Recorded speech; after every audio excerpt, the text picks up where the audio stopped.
সালের যে আন্তঃবিদ্যালয় শ্রেণী টুর্নামেন্ট হয়েছিল, আজ তার দ্বিতীয় দিন। এই দ্বিতীয় দিনের দ্বিতীয় খেলায় একদিকে টিম পিকে ব্যানার্জি, এই টিমে খেলছে 6B'র ছেলেরা, অন্যদিকে টিম গোষ্ঠপাল, এই টিমে খেলছে 6C'র ছেলেরা। এখনো পর্যন্ত খেলার ফলাফল গোষ্ঠপাল টিম 3, পিকে ব্যানার্জি টিম 0। মহাপুরুষ খেলার ফুটবলের মহাপুরুষদের স্মরণ করে আজকে এই টিমের নামকরণ হয়েছে। দ্বিতীয়ার্ধের খেলা শুরু হতে চলেছে। Nawab Ali Molla sir, goalkeeper, linesman সবাইকে সতর্ক করে ঘড়ি দেখে খেলা শুরু করলো। এই শুরুর মুহূর্তে আবার দেখা যাক ব্যাক পাস করলো গোষ্ঠপাল টিম, কি হয় দেখা যাক। আবার ব্যাক পাস, বল দেওয়া নেওয়া, এবার যেন অন্য শক্তিতে বলিয়ান মনে হচ্ছে পিকে ব্যানার্জি টিম। জোরে শট মেরে পিকে ব্যানার্জি টিম আমরা দেখতে পাচ্ছি বল মাঝমাঠের বাইরে পাঠানোর চেষ্টা। অসাধারণ ব্যাক ভলি, দারুণ প্লেয়ার, দোষ অর্পণ, আবার অর্পণ, যেখানে বিপদ সেখানে অর্পণ। এ কেমন অর্পণ, তুমি তো দুবার বল গোলে গিয়ে বল গোলে অর্পণ করেছো, আবার কি অর্পণ করতে চাও বল? দেখা যাক, অর্পণ কিন্তু গোটা মাঠ চষে বেড়াচ্ছে। প্রদীপ 11 নম্বর জার্সি প্রদীপ বল পেতে পারে, মাঝ গোলের সামনে জটলা, কি হয় দেখা যাক। একদিকে দেবজ্যোতি মিশ্র, প্রদীপ সরকার, রকি সরকারের বল দখলের লড়াই, যে কোনো মুহূর্তে গোল হয়ে যেতে পারে। দেখা যায় এইরকম জলটার মধ্যে দিয়ে ইতিপূর্বে 3-3 গোল হয়েছিল। ফাঁকের দিকে তাকিয়ে বলছে সন্তু অধিকারী, বলছে আমাকে বল দাও, আমি গোল দেবো, কিন্তু না সন্তু, সে হবে না। দেখা যাক কি হয়। বল দখলের লড়াইয়ে যেন একচেটিয়া রাজত্ব প্রাধান্য বজায় রেখেছে গোষ্ঠপাল টিম। 6 নম্বর প্লেয়ার রকি সরকার। রকি, দেখ কেমন তুমি খেলতে পারো দেখি, রকি কেমন তুমি খেলতে পারো দেখি। রকি দাঁড়িয়ে গেলে কেন মাঝ মাঠে? রকি দাঁড়িয়ে গেলে কেন মাঝ মাঠে? বল দখলের লড়াই সেখানে আমরা লক্ষ্য করছি। সন্তু অধিকারী লড়ে যাচ্ছে, সন্তু অধিকারীর পায়ের বল সেখান থেকে আমরা লক্ষ্য করছি। না, মাঝ মাঠে বল দখলের লড়াই, আক্রমণ প্রতি আক্রমণে জমে উঠেছে খেলা, কিন্তু ইতিমধ্যে অনেকটা দুর্বল জায়গায় পৌঁছে গেছে পিকে ব্যানার্জি টিম। আবার আক্রমণে যাওয়ার চেষ্টা করছে, দেখা যাক রেফারি কি সিদ্ধান্ত নেন। ফ্রি কিক, হ্যান্ডবল, পিকে ব্যানার্জি টিমের প্লেয়ার কৃষ্ণেন্দু প্রামাণিক হ্যান্ডবল করেছে। স্বভাবতই ফ্রি কিক, এই ফ্রি কিক থেকে বিপদ হতে পারে, গোলের সামনে ফ্রি কিক, যে কোনো মুহূর্তে বিপদ হতে পারে। লম্বা শট, আবার শট, অসাধারণ বিশ্বমানের গোল, অসাধারণ গোল করলো। ওটা কে? আবার অর্পণ, উনি কোথায়? অসিবাবু কিছু বলুন তো, আলিমবাবুকে খুঁজে পাওয়া যাচ্ছে না কেন? হ্যাঁ, আপনি সঙ্গত প্রশ্ন করেছেন আরিফবাবু, কিন্তু আমিও খোঁজার চেষ্টা করেছি। মনে হয় উনি মেঘনাথের মতন মেঘের আড়ালে থেকে লড়াই করার চেষ্টা করছেন। উনি ওনার স্ট্র্যাটেজিটা বোধহয় বোঝাতে চাইছেন না। দেখা যাক, আবার আক্রমণ, আবার অর্পণ। আচ্ছা, উনি কি হাল ছেড়ে দিয়েছে? আপনার কি মনে হচ্ছে? না, ঠিক তা মনে হয় না। তার কারণ একটা গান আছে যে হাল ছেড়ো না, বরং কণ্ঠ ছাড়ো জোরে, তোমার আমার দেখা হবে খেলার শেষের পরে। তো মনে হয় উনি হাল না ছেড়ে গোপনে তার রণকৌশল সাজিয়ে লড়াই করার চেষ্টা করছেন। এ ব্যাপারে আরিফবাবু আপনি কি মনে করেন? হ্যাঁ, কিন্তু সব ঠিক আছে, আলিমবাবু কোথায়? আপনি কোথায়? সামনে আসুন।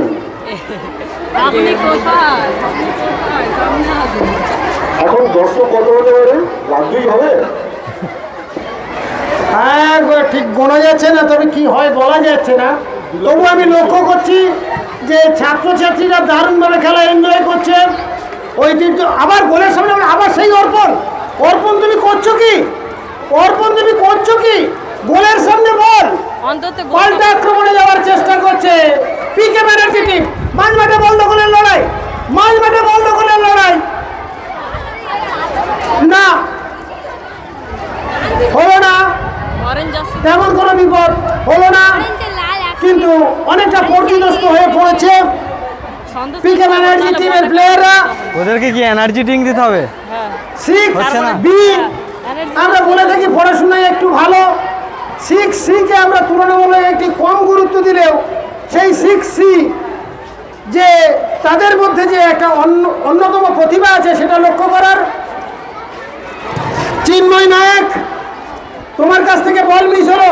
ব্যাগি চিন্ময় নায়ক, গোল হবে না কি হয়েছে? অফসাইড হলো কিনা দেখা যাক। ছাপিলিয়া তো দারুণ লড়াই, উপভোগ্য লড়াই, ঐতিহ্য প্রাচীন।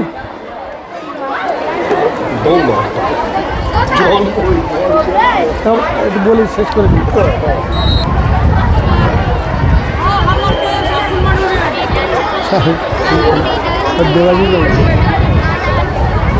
হ্যাঁ হ্যালো, এই কিকটা মারতে যদি গোল হয় না তাহলে কি যা করব। একটি ফ্রি কিকের সুযোগ পেয়েছে, সেখান থেকে তারা সেই সুযোগকে কাজে লাগাতে পারে কিনা দেখা যাক। তো বুঝতে পারছি না। এখনো পর্যন্ত যতদূর খেলা হয়েছে গোলের ফলাফল 3-0। বলছে সন্তোষ বলছে ওটা আমি করছি, 4-0। আমি ফোন করে ডেকে নিয়ে এসেছি, আমি কী বলবো বলুন তো? বল নিয়ে উঠছে সেই 10, দুর্দান্ত জাম্প দিয়েছে একটি। আমি তো ওই জন্য তো সঙ্গত কারণ আমি বললাম তুমি মানে করছো, তুমি যে রেকর্ডিং করছো সেটাও চলছে একটি আন্তঃশ্রেণী ফুটবল টুর্নামেন্ট নারায়ণতলা রামকৃষ্ণ বিদ্যা মন্দির প্রাঙ্গণ। স্যারের কথা শুনে তারপরেই করো। আমি বলি এখনো পর্যন্ত গোলের ফলাফল 4-0। চারদিকে অনেক ছাত্রছাত্রী এবং সুন্দর পরিবেশ, তার মধ্য দিয়ে চলছে একটি মনোরঞ্জনপূর্ণ ফুটবল ম্যাচ। দেখো ছবি তুলতে সন্তোষ নিয়ে এসছি।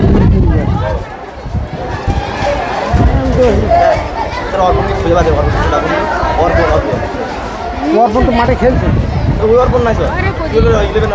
সে পাওয়া যাচ্ছে না এখন। মাইকে বললে খেলা চলছে, এই অর্পণ হয়তো শুনবে, এই অর্পণ হয়তো শুনবে, ও এসে হাজির হবে, তখন আর একতালে পড়বো না। খেলার মাঠ থেকে খেলার ফলাফল যা ছিল তাই। গোষ্ঠপাল টিম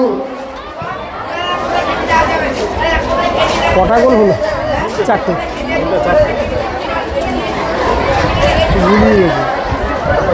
বল পায় 10, সেই দুর্দান্ত প্লেয়ার এই মুহূর্তে 2-2টি গোল 4-0 করেছে। গোলে এগিয়ে গোষ্ঠপাল টিম।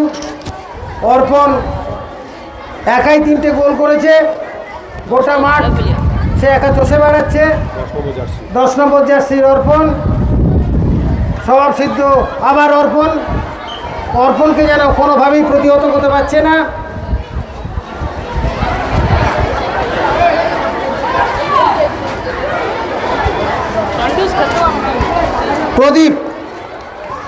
প্রদীপ সরদার গোলের সামনে কৃষাণু 7 সুন্দর নম্বর গোলের সুযোগ তৈরি জার্সি করেছিল কৃষাণু। কিন্তু। এটা কি কেমন একটা দুর্বল শট মারলে, হলো না। দেখা যাক গোলের সামনে ফ্রি কিক পাবে গোষ্ঠপাল টিম। ইতিমধ্যে 4-0 গোলে এগিয়ে অনেকটা খেলার এনার্জি তারা হারিয়ে ফেলেছে। প্রদীপ নিল ফ্রি কিক, কিন্তু হলো না, হলো না। রকি 8 নম্বর জার্সি কুষাণ সর্দার, এক প্রদীপ সর্দারের পায়ে বল, বল বাইরে গেল। কর্নার, দারুণ প্রভাব রেখে গোষ্ঠপাল টিম খেলছে। দেব সর্দার এই টিমের ক্যাপ্টেন, তাকে তেমনভাবে উল্লেখযোগ্য দেখা না গেলেও তার টিমের অর্পণ নাথ, প্রদীপ সর্দার, চিন্ময় নায়ক, সন্তু অধিকারী এরা নজর কাড়া খেলা খেলে পুরো খেলাটাতেই তারা প্রাধান্য বজায় রেখেছে। দেখা যাক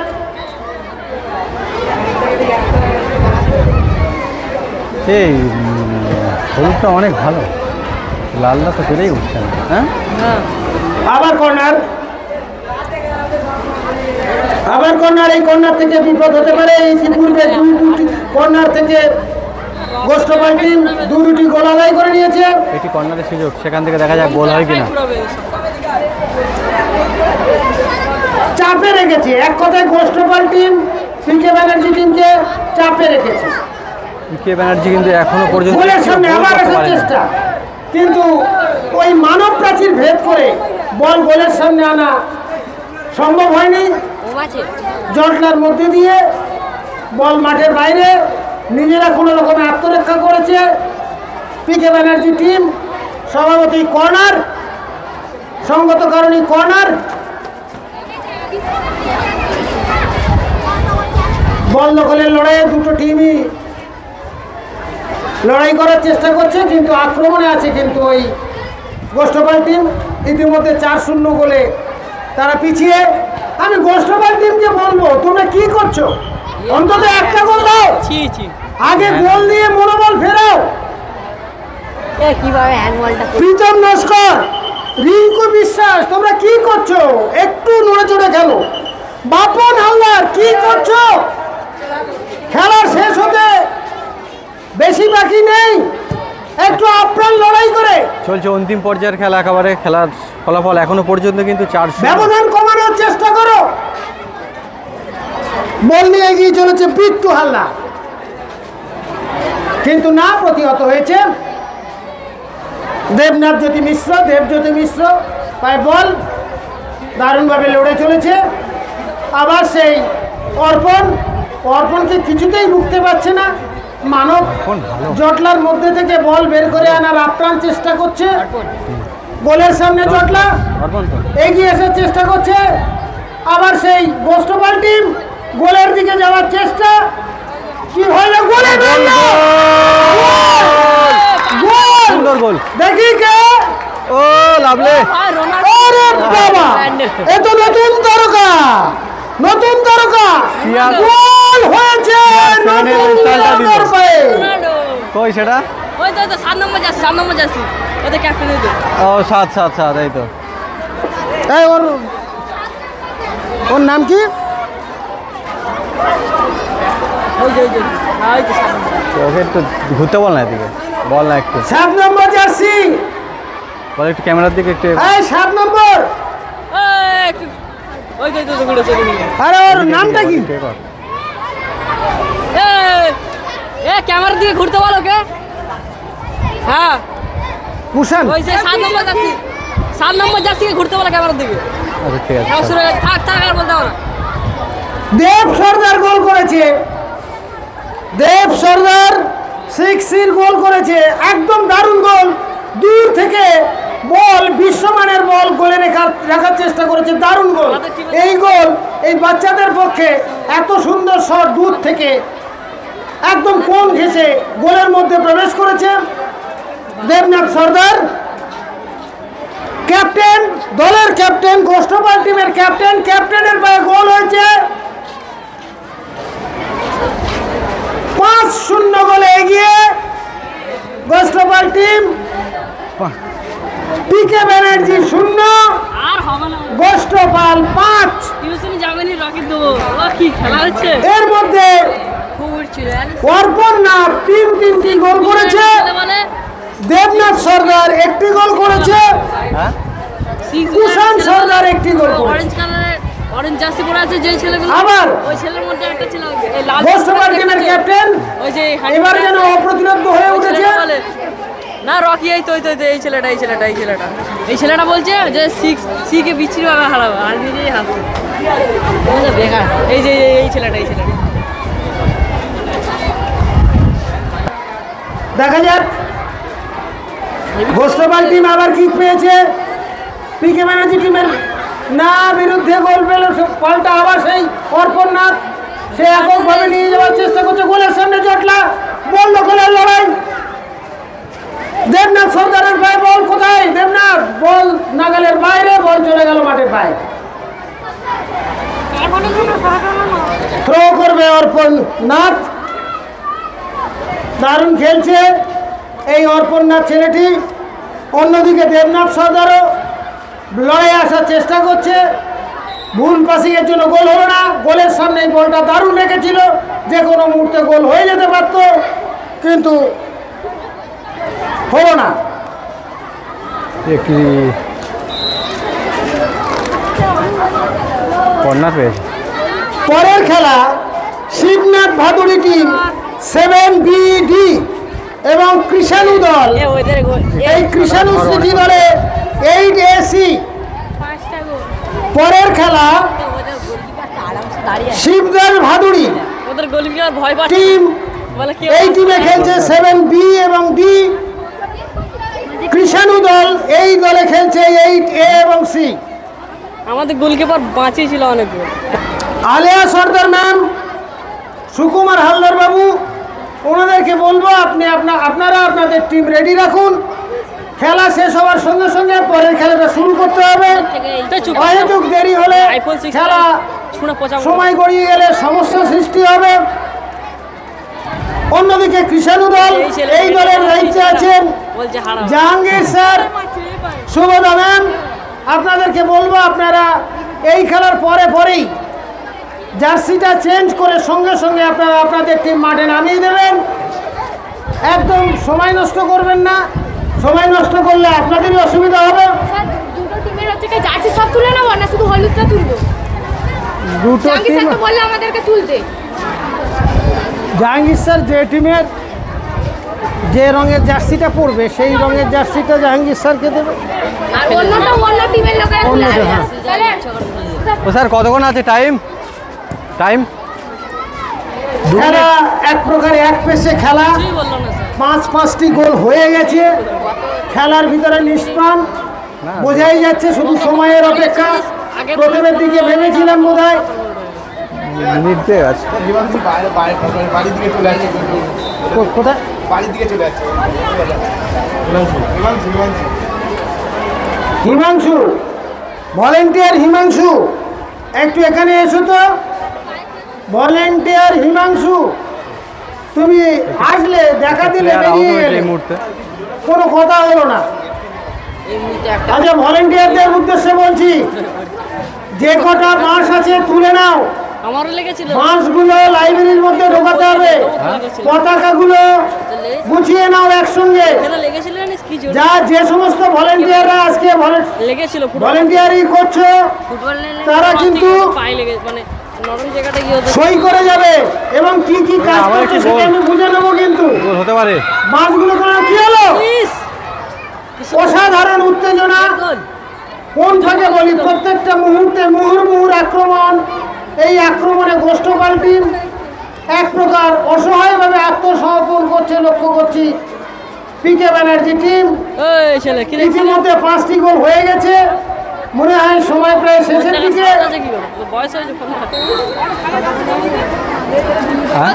আশা করেছিল বোধহয় পেনাল্টি কিক নেবে, কিন্তু সেটা হয়নি। দুর্বল শট। 1996 গোলের সামনে জটলা।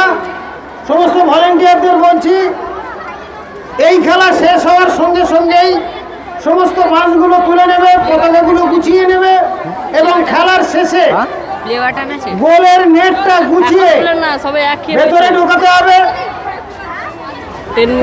মহিলা ভলেন্টিয়ারদের ছাত্রীদের বলছি, যারা 20টি আছে বা একাদশ শ্রেণীর কয়েকজন আছে যারা ভলেন্টিয়ারি করছো, তারা যে সমস্ত সরঞ্জামগুলো বাইরে বেরিয়েছিল, মগ, বালতি, গামলা, এগুলো ভেতরে রাখতে হবে, গুছিয়ে। দায়িত্ব তোমাদের। খেলা প্রায় অন্তিম পর্বে। পিকে ব্যানার্জি এবং গোষ্ঠপাল টিম প্রথমের দিকে আক্রমণে ফেরার চেষ্টা করলেও পিকে ব্যানার্জি টিমের প্রীতম নস্কর, রিঙ্কু বিশ্বাস এরা আর তেমন কোনো শক্তিশালী প্রতিরোধ, কোনো সুযোগ গড়ে তুলতে পারেনি। অন্যদিকে গোষ্ঠপাল টিম খেলার একটু গোড়াতেই খেলাতে তারা তাদের প্রাধান্য বজায় রেখেছে এবং দারুণভাবে তারা লড়াইয়ে ফিরে এসেছে। পরপর 5-5খানি গোল দিয়ে তারা তাদের টিমকে নিশ্চিত জয়ের লক্ষ্যে এগিয়ে নিয়ে গেছে। আবার সেই 10 নম্বর প্লেয়ার অর্পণ নাথ, কি হয়েছে? মনে হয় ফাউল না হ্যান্ডবল হয়েছে, সঙ্গত কারণে ফ্রি গোলের সামনে বিপদ হতে পারে। গোল মেরেছে অর্পণ নাথ, গোলে মারার চেষ্টা, আমরা কিন্তু দারুণ ভাবে রক্ষা করেছে গোল। গোলকিপারের দারুণ সেভ। আবার এই কাকুটা দেখো না। কত বড় ফ্রি কিক। তো বাচ্চা, তো এর থেকে তো বাচ্চা, খেলার ফলাফল যা ছিল ঠিক তাই। তো একাই সবাইকে মাছগুলো তুলতে হবে, নেটগুলো এই মুহূর্তে গোলের ফলাফল 5-0। দেখে খেলা সমাপ্ত হলো। ভলেন্টিয়ার